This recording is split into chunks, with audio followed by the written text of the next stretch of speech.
Bạn đang nghe chương trình Tri Kỷ Cảm Xúc. Chương trình được phát sóng vào 7 giờ tối thứ ba hàng tuần trên kênh YouTube của Web 5 Ngày.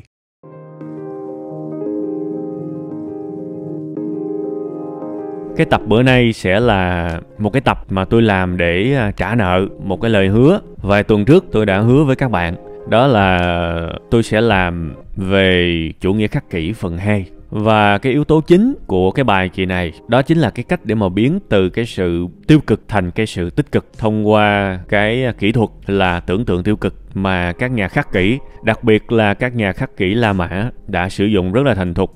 Và cái điều này mang đến cho họ rất nhiều sự hạnh phúc, sự hài lòng, sự bản lĩnh, sự tĩnh tại, sự vững vàng, sự bình thản trong cuộc đời của họ. Có rất nhiều người thậm chí bị lưu đày các bạn. Những nhà khắc kỷ La Mã đó, có những người thậm chí bị lưu đày, thậm chí bị tàn tật, nhưng họ vẫn giữ được cái phong thái, vẫn giữ được cái sự bình thản, cái sự hạnh phúc tới hết đời luôn. Và thậm chí có những người mà cuối đời ở trong cái bi kịch liên quan tới mạng sống của mình, nhưng họ vẫn bình thản một cách đáng nể luôn, bình thản một cách lạ lùng luôn. Và một trong những cái lý do làm cho họ trở nên bình thản đó là họ kiên trì thực hành cái được gọi là tưởng tượng tiêu cực để giúp biến hầu hết mọi thứ tiêu cực trở thành những thứ tích cực. Và nếu mà trong cái hệ thống của chủ nghĩa khắc kỷ á, nếu mà nói cái kỹ thuật nào là quan trọng nhất, là hiệu quả nhất, là đáng để xoáy vào nhiều nhất, thì chính là cái vấn đề mà tôi đang nói với các bạn trong cái tập này á, là cái mà rất nhiều người đồng ý là nên xếp nó trở thành cái kỹ thuật số 1 trong các hệ thống kỹ thuật tâm lý của chủ nghĩa khắc kỷ ha. Và bữa nay thực ra tôi cũng hơi run các bạn. Thường tôi để ý bản thân mình trước khi mà thu, trong đầu của tôi nếu mà có vài ý để nói thôi thì tôi nói rất là trơn tru. Trong quá trình thu cỡ nào tôi cũng sẽ nói nhiều hơn những gì tôi chuẩn bị. Nhưng ngược lại với những cái chủ đề như thế này nè, trong đầu của tôi có quá nhiều ý bây giờ luôn á. Và thường tôi hay thu hư là vì cái lý do đó các bạn. Có nghĩa là đầu mình nó quá nhiều, nên nhiều khi mình nói một chút xíu nữa mình không có kết nối được những thứ đó lại. Đôi khi tôi nói tới nói lui rồi tôi thấy những cái ví dụ nó không có kết nối được với nhau, nhiều khi tôi cũng rầu lắm. Rất nhiều cái chủ đề mà tôi rất hiểu, tôi có rất nhiều thứ để nói, nhưng mà cuối cùng tôi lại thu hư. Nên là thôi, hy vọng là tập này mọi thứ sẽ suôn sẻ ha. Thôi giờ mình vô bắt đầu liền cái chủ đề đi. Thế thì bây giờ mình phải nói trước một chút xíu về cái được gọi là nguyên nhân. Cái gì nó cũng có nhân quả hết các bạn, đúng không? Thì một cái kỹ thuật nó ra đời nó cũng phải có lý do chứ. Tại sao người ta rảnh quá hay người ta tưởng tượng tiêu cực chi, đúng không? Tại sao cuộc đời đang đẹp, đang tươi lại đi suy nghĩ về những cái điều gọi là trù ẻo, gọi là những cái điều xui xẻo, đúng không? Có lý do hết các bạn. Cái kỹ thuật mà tưởng tượng tiêu cực nó ra đời vì các nhà khắc kỷ từ lâu đã nhìn được một cái khuynh hướng rất là xấu của con người. Đó là con người rất là dễ bị lờn với những gì mà mình muốn. Lòng tham mà không có đáy luôn á. Có nghĩa là mình có cái này rồi mình tiếp tục mình muốn cái khác. Mình muốn mãi luôn, muốn tới cả đời luôn. Kể cả có những thứ mà mình muốn, mình đã từng mơ ước, từng thèm khát. Có ai trong các bạn đã từng muốn mua một chiếc xe, và thế là các bạn ra đường, các bạn nhìn đâu cũng thấy chiếc xe đó hết. Bạn nhìn ngoài đường bạn thấy những cái người chạy cái chiếc xe mà bạn muốn mua đó, đúng không? Bạn nhìn đâu bạn cũng thấy chiếc xe mình muốn mua ngoài đời nè. Rồi một lúc nữa bạn mua bạn có nó rồi, sau đó bạn thấy bạn quên mất là mình đã từng thích nó luôn. Và thế là một tương lai gần bạn lại muốn có một cái mới, một cái gì đó nâng cấp hơn, đúng không? Và bạn lại tiếp tục nằm mơ, tiếp tục thèm thuồng cái mới. Cái việc này xảy ra với rất nhiều thứ các bạn, từ chiếc xe cho tới cái laptop, đúng không? Chúng ta không bao giờ hài lòng với những gì mà mình có. Chúng ta luôn muốn bất kể cái nhu cầu của mình. Nên là tôi mới nói là chúng ta bị lờn với những cái mình đạt được. Kể cả trong tâm lý cũng vậy các bạn. Tình yêu cũng vậy. Có rất nhiều người tôi thấy khi yêu thì thề sống thề chết. Anh sẽ không thể sống được nếu thiếu em. Và ngược lại, đến với nhau bất chấp trái bỏng. Nhưng khi mà có rồi, bắt đầu đòi hỏi nhiều thứ cao hơn. Sao anh tính cách anh dị hợm quá vậy? Sao mà anh khó ở quá vậy? Bây giờ có những cái đã có rồi, bắt đầu muốn cái nhiều hơn. Thì cứ ông muốn bà muốn ông những thứ cao hơn. Thì đến một lúc nào đó, tâm trí của hai người bắt đầu mong muốn cái người kia trở thành thiên thần trên trời luôn rồi. Phải không tì vết như vậy. Và trở nên rất là ghét những cái khiếm khuyết của nhau. Rồi đến một lúc nào đó toan. Phải không? Tức là chúng ta dễ bị lờn với những thứ mà mình có được. Mình luôn muốn cái mới, kể cả những thứ đó là hữu hình hay vô hình. Không bao giờ mà chúng ta bằng lòng. Thế thì những nhà khắc kỷ thấy cái việc này, thấy ủa sao con người mình ngộ quá ha. Vậy nhiều khi từ khi sinh ra cho tới khi ngủm là không bao giờ có thể vui và hài lòng được lâu dài với những thứ mình có. Tại vì một thứ chúng ta muốn chúng ta có thì chúng ta chừng tuần 2 tuần, thậm chí nhiều lắm 1 tháng là chúng ta chán rồi. Thì mấy ông khắc kỹ la mà ông thấy ủa cái này kỳ ta, liệu có cách nào để mình hài lòng lâu dài với những thứ mình có hay không? Thì cái này nó sinh ra cái được gọi là tưởng tượng tiêu cực. Tưởng tượng tiêu cực sẽ giúp chúng ta hài lòng được với những gì chúng ta đang có. Hài lòng không chỉ là hài lòng bình thường đâu, hài lòng thậm chí có tình yêu trong sự hài lòng đó luôn đó các bạn. Có cái sự biết ơn trong cái sự hài lòng đó luôn á ha. Và nếu mà ai mà kiên trì theo đuổi cái điều này, theo đuổi cái kỹ thuật tưởng tượng này, tôi tin là bạn sẽ vững vàng lắm, vững vàng như đá luôn á. Thực sự dù cái gì đi chăng nữa, dù có xảy ra bao nhiêu biến cố trong cuộc sống thì bạn vẫn rất vững vàng. Đương nhiên tôi gạch dưới chỗ này nha, với điều kiện bạn phải luyện tập. Chúng ta gọi là thực hành chủ nghĩa khắc kỷ, có nghĩa là thực hành hàng ngày các bạn. Thực hành hàng ngày nha. Nếu bạn thấy nó có ích và bạn muốn vững vàng trước mọi mất mát, biến đổi của cuộc sống này thì phải thực hành mỗi ngày. Chứ đừng có nghe chơi, nghe rồi thôi, làm cho chiếu lệ 1-2 ngày rồi sau đó quay trở lại bảo là không hiệu quả, bảo là tôi không còn tin tưởng vào chuyện học thì thôi. Vấn đề đó là các bạn phải tự trách mình nhiều lắm đó nha ha. Bây giờ tôi lấy một cái ví dụ đầu tiên để các bạn hiểu thế nào là tưởng tượng tiêu cực. Đúng ra là tôi phải giải thích cái ý nghĩa của tưởng tượng tiêu cực, nhưng mà tôi thấy cái từ này quá dễ hiểu mà. Tưởng tượng những điều tiêu cực xảy tới với mình, vậy thôi. Tưởng tượng những cái sự mất mát đó, đơn giản vậy thôi, các bạn đừng nghĩ gì sâu xa ha. Thì bây giờ tôi lấy một cái ví dụ đầu tiên nè. Ví dụ bây giờ tôi nói các bạn có một cái điện thoại đi. Bạn đã từng mê nó đúng không? Và bây giờ bạn có nó rồi đúng không? Và bạn thấy nó bình thường đúng không? Và trong một lúc nào đó lướt mạng bạn thấy có cái đời mới nó hay hơn đúng không? Nó đẹp hơn đúng không? Và bạn thích cái mới rồi đúng không? Chuẩn bị dục cái cũ rồi đúng không? Mặc dù cái cũ hiện tại đang xài rất ngon, chưa hư gì hết, đúng không? Chưa hư gì hết, vẫn còn ngon lắm, nhưng mà cả thèm chóng chán là vậy đó. Vậy thì bây giờ mình tưởng tượng tiêu cực thử coi. Mình thấy vấn đề của mình đó, sao mình cứ không biết điểm dừng vậy đúng không? Sao mình cứ làm bao nhiêu lương bổng, mình mua một cái mà mình không thực sự cần. Ví dụ mình giàu, mình có mấy tỷ, mấy chục tỷ thì nói làm chi. Nhưng mà lương của mình cũng bình thường thôi. Và mình thấy một cái mới mình ham quá, thậm chí mình còn đi vay để có tiền mua cái xịn hơn. Kỳ đúng không? Thì bây giờ cái kỹ thuật tưởng tượng tiêu cực sẽ giúp các bạn. Bây giờ tưởng tượng tiêu cực là gì? Cái điện thoại của bạn đang xài ngon lành đúng không? Đang bình thường đúng không? Bây giờ các bạn tưởng tượng là nó hư đi. Tôi sẽ bắt đầu bằng cái vật nha. Tôi sẽ bắt đầu bằng những cái vật trước, sau đó tới những cái cấp cao hơn để đánh động vào trái tim của các bạn. Thì tôi mong các bạn hãy kiên nhẫn nghe cái bài này ha. Tôi sẽ đi dần dần tới những thứ nghiêm trọng hơn. Còn tôi bắt đầu thì luôn luôn là những thứ dễ hiểu và đơn giản. Bây giờ các bạn tưởng tượng đi, phải tưởng tượng nha. Phải tưởng tượng lòng cảm xúc của mình vào đó. Và phải thật cố gắng để suy nghĩ về nó nha. Bạn làm được cái việc này nó sẽ giúp các bạn cả đời luôn. Phải thực sự suy nghĩ chứ đừng có suy nghĩ hời hợt nông cạn. Bây giờ bạn tưởng tượng đến cái điện thoại của bạn nếu hư thì sao? Bạn sẽ phải xin nghỉ 1 ngày hay là nửa ngày gì đó để đi sửa. Tại sao? Tại vì trong điện thoại của các bạn có quá nhiều dữ liệu, có hình ảnh này nọ, biết đâu là nhạy cảm. Bạn gửi vô cửa hàng, bạn sợ ta vô người ta lụm dữ liệu của bạn rồi sao? Thế thì bạn phải xin nghỉ để đi bảo hành, đúng không? Và xin nghỉ thì đương nhiên xin nghỉ ban ngày rồi. Tại vì buổi tối thì trung tâm bảo hành đâu có làm. Còn nếu mà không vô trung tâm bảo hành thì phải tốn tiền sửa ngoài. Vô lý, nhiều khi còn bảo hành mà đúng không? Nhưng mặc dù vậy, bạn đã xin nghỉ, bạn đã tới cái trung tâm bảo hành để ngồi, nhưng bạn cũng rất lo nơm nớp. Tại vì cái người kỹ thuật ngồi cũng hơi xa bạn. Trong bạn có cái nỗi sợ là có khi nào họ chép mấy cái hình của mình hay không, có khi nào họ đọc được những cái tin nhắn của mình hay không, có khi nào ABC, mình rất lo. Và đặc biệt nếu mà mình làm cái công việc mà cần giao tiếp nhiều, thì trong buổi sáng ngày hôm đó chẳng hạn cái điện thoại hư, thì mình lại phải bị off, không nghe máy được trong cái lúc đó. Hoặc là mình phải nghe một cái máy cùi nào đó, cái máy sơ cua của mình, và mình hoàn toàn không thích cái máy cũ. Cái sự bất tiện nó tới, đúng không? Cái sự bất tiện nó tới. Sao mất nhiều quá vậy? Mất thời gian, rồi mất cái tiền lương của buổi sáng hôm đó để đi làm, rồi phải chen chúc này nọ, đúng không? Phải chen chúc này nọ.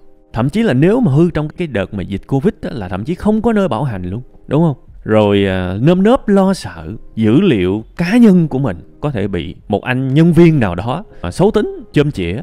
Và thậm chí nếu mà nó nặng hơn, mình có thể phải thay những cái phụ kiện hay là vật liệu nào đó trong cái máy, biết đâu tốn vài triệu bạc nếu cái điện thoại đó nó hư, đúng không? Đó là tưởng tượng tiêu cực. Hãy nghĩ ráo nước cho tôi, nghĩ hết về những cái mất mát mà cái điện thoại đó hư có thể mang lại. Tưởng tượng thôi mà. Và sau khi các bạn tưởng tượng tới nơi tới chốn rồi đó, một cách tĩnh lặng, một cách sâu sắc, và cứ đào sâu xoáy vào những cái mất mát, thì các bạn sẽ nhận ra nãy giờ tưởng tượng thôi, điện thoại mình chưa hư, má ơi cảm ơn. Bạn sẽ có cái sự biết ơn sâu sắc. Đó là khoảnh khắc giác ngộ của các bạn. Má ơi, cái điện thoại của mình hiện tại nó vẫn còn nguyên, nó vẫn còn bình thường, và mình không phải chịu tất cả những cái điều mà tào lao bí đao xê ba chao khó chịu mà mình vừa mới nghĩ ra. Bạn làm được cái việc đó, bạn sẽ suy nghĩ khác hẳn về cái điện thoại của bạn đang xài. Bạn sẽ quý nó hơn. Tao cảm ơn mày vì mày chưa hư. Và bản thân tao cũng sẽ có những cái trách nhiệm xài mày kỹ chút, đúng không? Sạc pin mày có trách nhiệm chút, không có vừa xài vừa sạc. Và khi mà tao để mày lên bàn, tao sẽ để nhẹ, chứ tao không có quăng như bình thường. Đó là cái điều tuyệt vời của tưởng tượng tiêu cực. Mình nhận ra những thứ mình đang có nó quý giá như thế nào. Và mình rơi vào một cái sự khó khăn, một cái sự khó chịu như thế nào nếu mình mất đi những gì mình đang có.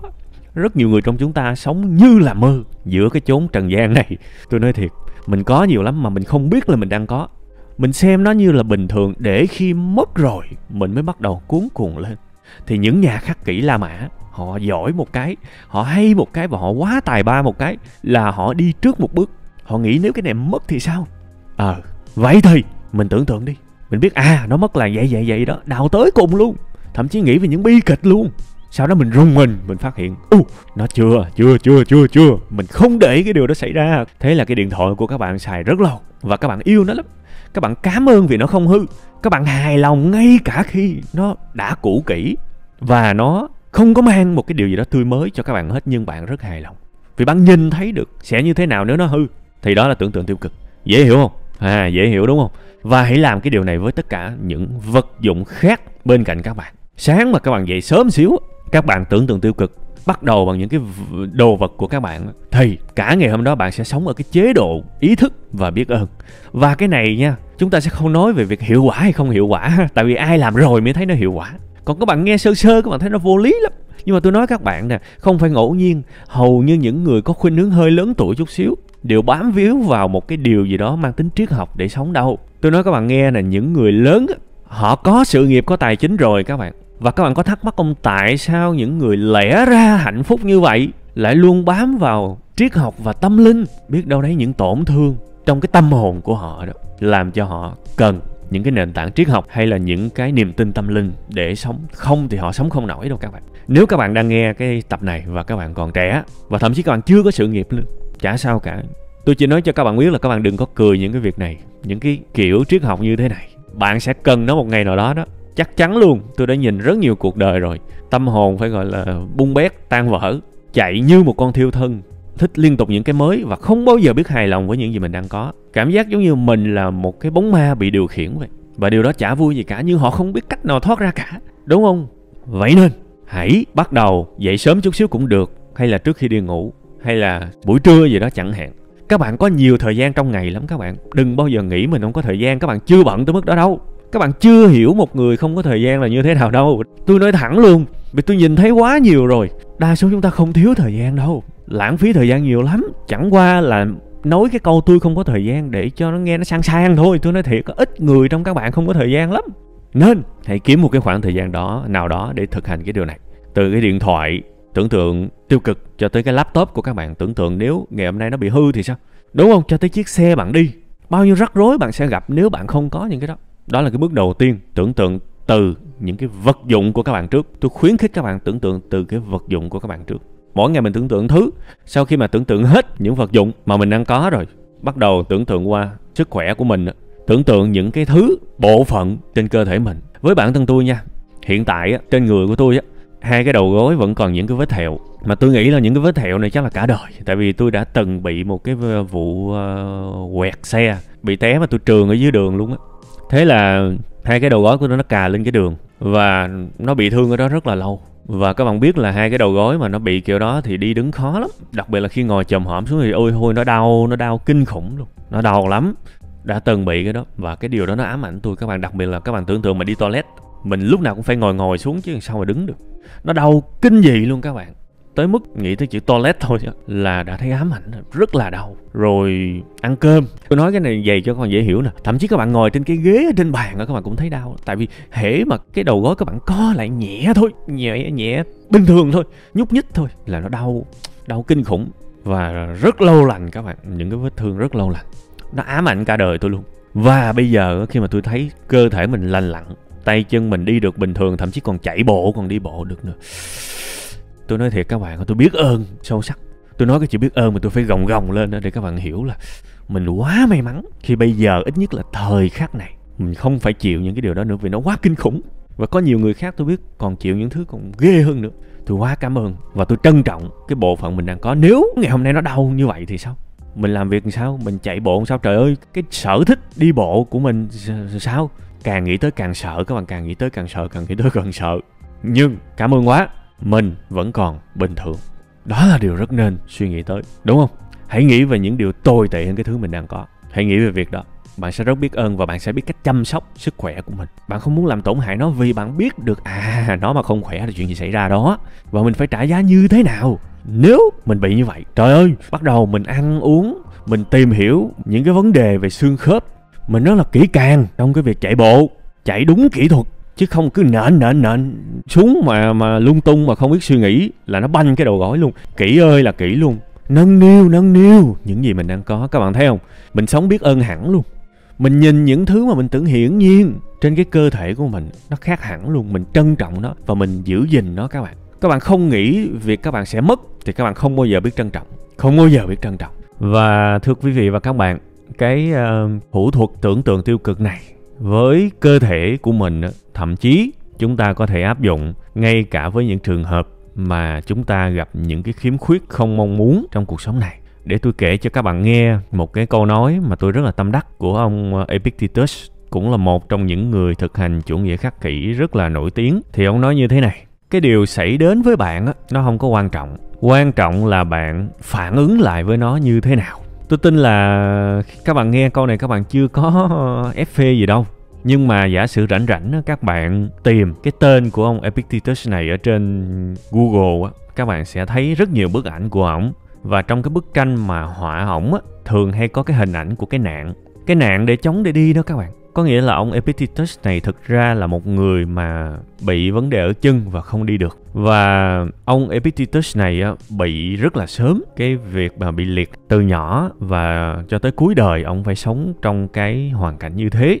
Các bạn biết là đó là cái điều rất khó chấp nhận. Và tôi cũng đã từng chứng kiến nhiều người. Đương nhiên là gặp những tình huống đó tôi chỉ thương thôi. Tôi không bao giờ dám phê bình gì cả. Tôi chỉ thương thôi.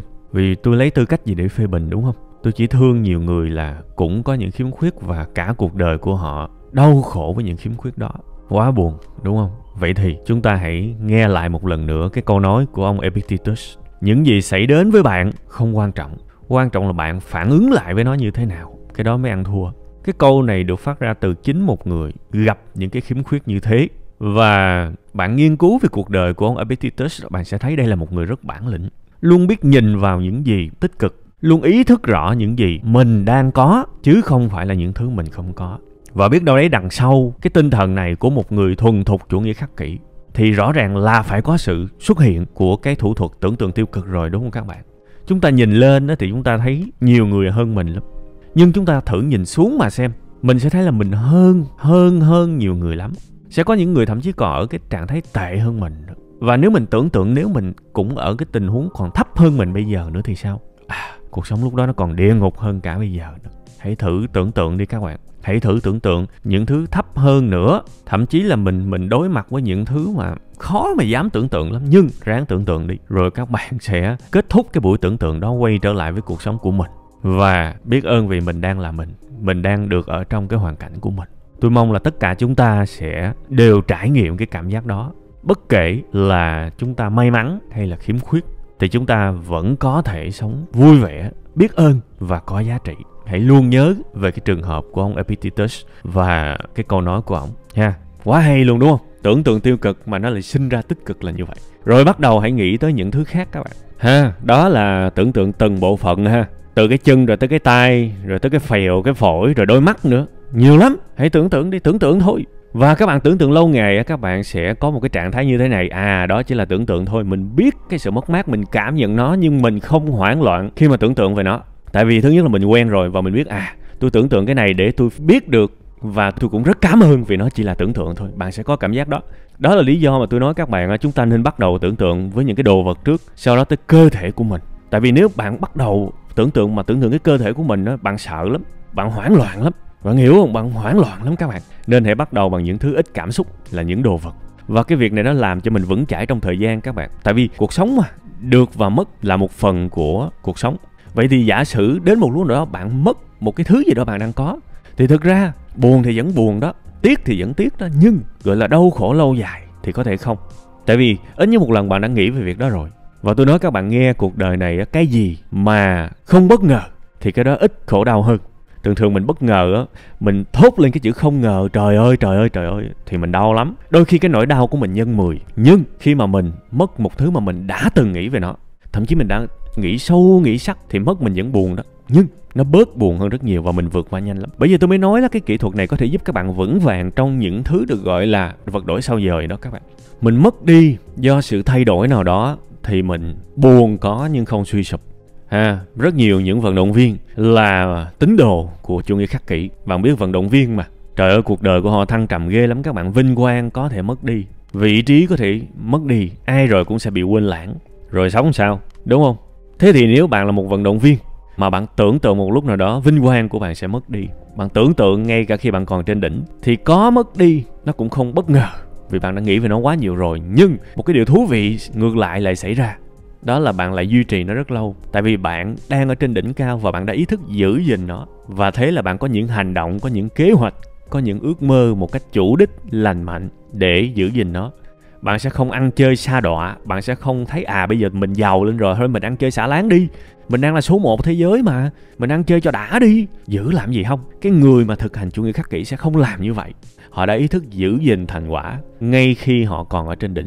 Và họ lâu dài lắm các bạn. Các bạn cứ đọc những cuốn sách, cứ lên Google search và tìm hiểu những nhân vật nổi tiếng có ảnh hưởng bởi chủ nghĩa khắc kỷ thì bạn sẽ hiểu chuyện đó. Nhiều lắm các bạn. Như vậy là tôi đã vừa nói các bạn hai cái cách khởi đầu. Một là tưởng tượng đồ vật của mình gặp một cái chuyện tiêu cực gì đó. Thứ hai là tưởng tượng tiêu cực với cơ thể mình. Và thứ ba là cái mà rất khó, rất đáng sợ, đó là tưởng tượng cái sự mất mát ở những người thân của mình. Cái này ít ai dám làm lắm. Đó là lý do mà tôi xếp nó cuối cùng, để các bạn quen với đồ vật, quen với cơ thể mình, rồi sau đó mới dịch chuyển qua người thân. Một cái người bạn thân yêu, nếu họ mất đi thì sao? Rất là khó để tưởng tượng.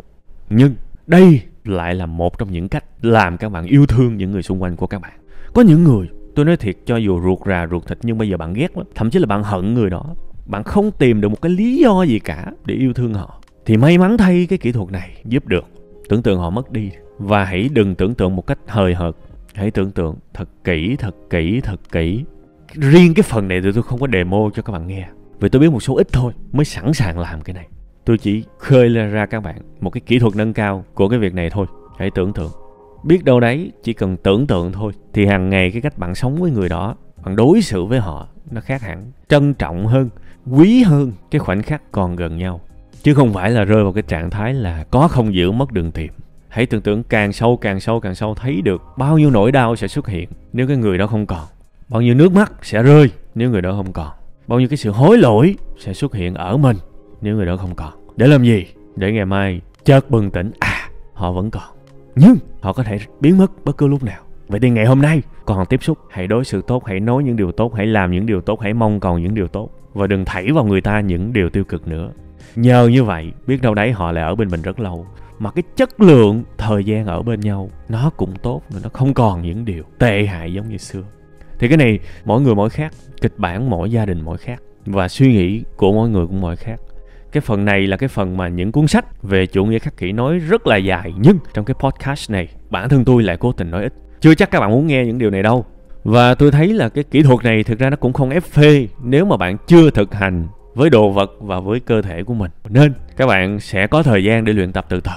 Và đương nhiên bạn làm được với đồ vật, bạn làm được với cơ thể mình, thì qua tới cái thứ ba là với những người xung quanh, người thân, bạn bè này nọ, con cái, cha mẹ, nhiều lắm. Tưởng tượng thôi mà, thì các bạn sẽ rất khác. Và tôi nhắc lại một lần nữa, vì tôi sợ các bạn hiểu lầm. Chúng ta chơi cái trò chơi tâm lý này, chúng ta phải nắm được cái bản chất và chúng ta phải làm chủ được nó, chứ không khéo là nó làm chủ ngược lại mình. Vì tôi biết rất nhiều người tưởng tượng xong đâm ra hoảng loạn. Như vậy là bạn làm chưa đúng. Chúng ta có thể lay động, có thể xúc cảm khi tưởng tượng tiêu cực, nhìn thấy được những nỗi đau trước mắt, được, bình thường. Nhưng rồi cuối cùng hết, kết lại chúng ta biết đó chỉ là tưởng tượng thôi, nó không có thật. Nó chỉ là một cái sự nhắc nhở để mình sống tốt hơn trên hiện tại thôi. Đó là một thái độ tốt. Còn bạn tưởng tượng xong bạn hoảng loạn luôn, và bạn sống theo cái nỗi sợ hoảng loạn đó, thì bạn sai. Bạn sai 10 nha. Hãy thật là kỹ cái chỗ này nha. Nên đừng có đốt cháy giai đoạn, đừng có vội vàng. hãy tưởng tượng tiêu cực với tất cả những món đồ mà bạn đang có trước đi. Mỗi ngày một món. Rồi sau đó qua tới bản thân mình.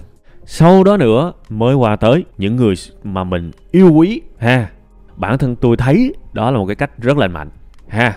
Ok, như vậy là tôi đã vừa thực hiện xong cái lời hứa mà tôi mắc nợ với các bạn về phần 2 của chủ nghĩa khắc kỷ. Bên cạnh cái việc mà làm cái phần 2 của chủ nghĩa khắc kỷ thì tôi cũng đã vừa làm xong một cái tập video nói về ông vua là Marcus Aurelius, một trong những người có thể gọi là cái người thực hành chủ nghĩa khắc kỷ mà nổi tiếng nhất. Thì tôi không biết là cái bài này với lại cái bài video đó thì cái nào lên trước, thì thôi các bạn có thể xem thêm để hiểu về thực hành chủ nghĩa khắc kỷ một cách rõ ràng của một vị vua là như thế nào ha. Thì tôi hy vọng là những cái này các bạn hứng thú thì các bạn có thể khám phá. Còn riêng với tri kỷ cảm xúc thì cái lời hứa này tôi đã làm rồi ha. Tôi rất vui khi mà cuối cùng hết cũng đã thu suôn sẻ. Dạo này tôi hay thu lung tung bậy bạ lắm các bạn, thu hư nhiều lắm. Cái gì mình càng nhiệt huyết thì nó dễ càng hư, nên là tôi cũng để ý và tôi cũng ráng lắm để mà thu nó suôn sẻ. Thì may quá tập này cũng thu suôn sẻ đó. Thì đó cũng là cái điều tôi biết ơn. Thôi tập kỳ này như vậy cũng đủ rồi. Cảm ơn các bạn rất nhiều. Bây giờ thì xin chào tạm biệt nhẹ nhẹ một tuần. Tuần sau mình sẽ lại gặp nhau ha. Bạn vừa nghe xong chương trình. Để xem các tập khác, xin vui lòng bấm vào biểu tượng danh sách phát đang hiện ở trên màn hình. Xin cảm ơn.